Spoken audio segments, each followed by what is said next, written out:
भाजपकडून पालिका निवडणुकांची मोर्चेबांधणी कोकण विभागातल्या पदाधिकाऱ्यांची उद्या ठाण्यामध्ये बैठक। मुंबई ठाण्यामध्ये स्वबळाची चाचपणी होण्याची शक्यता।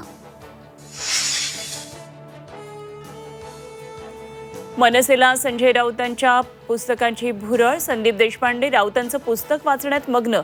लपवण्यासारखं काही नाही, संदीप देशपांडेंची एक्सवर पोस्ट। मुंबईत आज जोरदार पावसाचा अंदाज। मुंबई ठाणे पालघरमध्ये कडकडाटाचा पावसाचा हवामान विभागाचा अंदाज। मुंबईला पाणी पुरवठा करणाऱ्या धरण क्षेत्रात मात्र अजूनही पावसाची प्रतीक्षा। नालेसफाई करताना मुंबई महापालिकेची दमछाक। आतापर्यंत केवळ 82% नालेसफाई पूर्ण। पावसाळा सुरू झाला तरी नालेसफाई अपूर्णच, पुन्हा मुंबईची तुंबई होण्याचा धोका।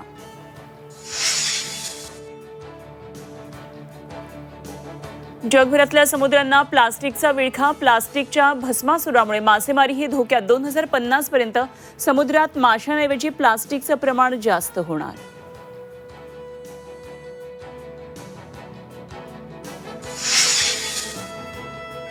रायगड जिल्हा दरडींच्या सावटात। जिल्ह्यातल्या 392 गावांवर दरडींची टांगती तलवार। 71 गावं अति धोकादायक असल्याची माहिती।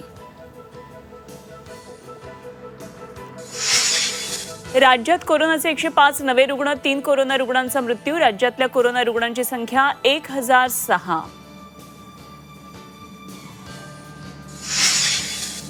डोनाल्ड ट्रम्प यांचं पुन्हा टॅरिफ अस्त्र। पोलाद ॲल्युमिनियमवर 50% आयात शुल्क। व्यापार भागीदार देशासाठी नवीन आयात शुल्क।